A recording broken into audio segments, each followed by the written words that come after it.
And it was a very, very productive 1.5 day meeting.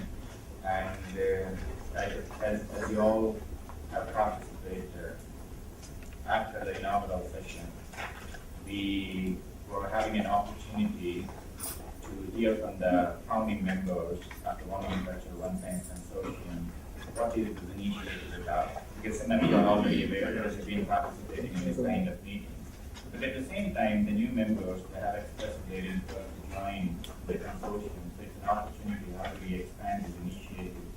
So we have an opportunity to also look at the technical platforms, what can bring it and strengthen this initiative at various levels. And also we have had an opportunity to learn the governance and the other bylaws and everything from the other initiatives, how they have formulated and how they have progressed, what succeeded and what failed. We did get a chance to understand those details also.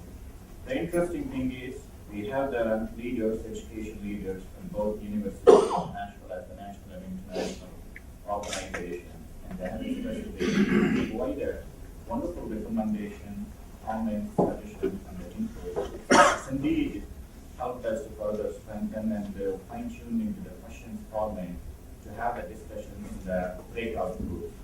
We have had 5 breakout group discussions, and the outcome we have listened this morning.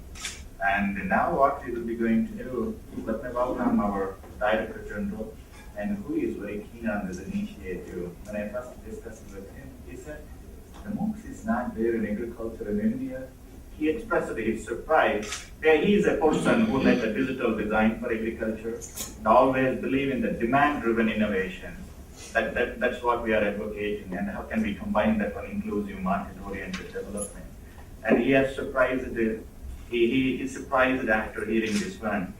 He's supposed to be in Abu Dhabi to attend a big CGIR consortium meeting. Since his keenness brought him back, he rescheduled his visit. Thank you, David. And he arrived early in the morning, and he is up to the speed, attended 2 meetings, and joined with us. Thank you so much for joining with us, and agreed to chair this session also. Thank you for that one too. So now I will be handing over this one, and in this session, the founding members are going to express what is the outcome we understood. At the same time, what are the next steps we are going to do. And we will come back to you again, the governance, the bylaw, advise everyone based on his input and the recommendation. That's what we are going to do now. Thank you. Now I hand over this one. Great. Well, good morning, everyone. This is an extremely exciting initiative, One Agriculture, One Science.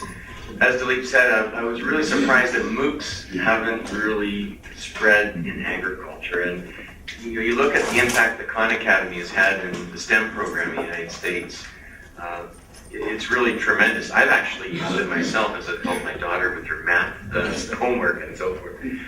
And using a more engaging model for education, I think is really important, especially for this Generation Y.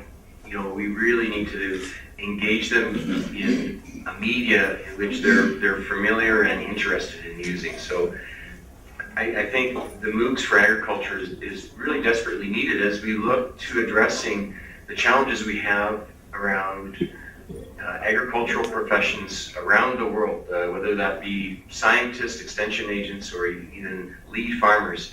We're seeing an aging demographic in our community. And how do we bring back youth into agriculture at all levels, as scientists, as extension officers, and farmers? I think MOOCs is a powerful vehicle by which to achieve that goal. I'm also very excited, though, that it's a consortium approach. And I think that represents and bodes well for the need of diverse perspectives and needs. As Dilip said, I'm very big on demand-driven innovation. If we're going to see adoption, we really need to understand what are the needs out there and tailoring our interventions to address those needs. And clearly in education, there's diverse needs. There's diverse ways of learning. There's diverse cultures and therefore different approaches towards education.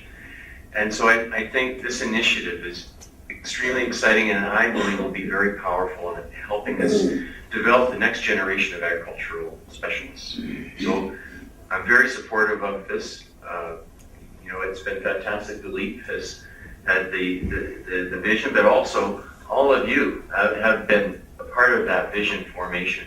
and collectively now looking at how you can build a charter or governance structure that allows this to really take off, be owned by the whole community, for the community, in service of that goal of teaching the next generation of agricultural scientists. So it's extremely exciting. Like I said, I can't believe that it doesn't exist already, so we just have to do it now. There's no time like the present. So, I think I haven't been a part of the conversations yesterday, but I'll be very interested to look at what are the recommendations and outcomes from those meetings. The steps forward in developing a charter and governance structure that allows us all to work together in a way that acknowledges the contribution of different scientists towards content, that gives credibility to the program and allows it to be certified so that graduates coming out of this program actually are recognized for their learning achievement. And then we also think of this platform as a vehicle for supporting mentor networks. Education doesn't stop just at a certificate. It's a lifelong process, and you need mentors to continue in that journey. And so I would challenge you to think of, when you do the architecture of this, to be thinking about how does it support a mentoring network. And then not just a mentoring network within your respective countries, but even a mentoring network across countries and continents even. And so I think the potential that this unlocks is tremendous. At this point in time, it's potential, and we have to translate that potential into reality. So I'm looking forward to looking at your deliberations and what are those next steps towards implementation. And I'm happy to lend my full support to make this vision of all of you a reality. It's extremely exciting, and congratulations for getting to this point in time. So I look forward to the founding members' comments and their articulation of what are the next steps.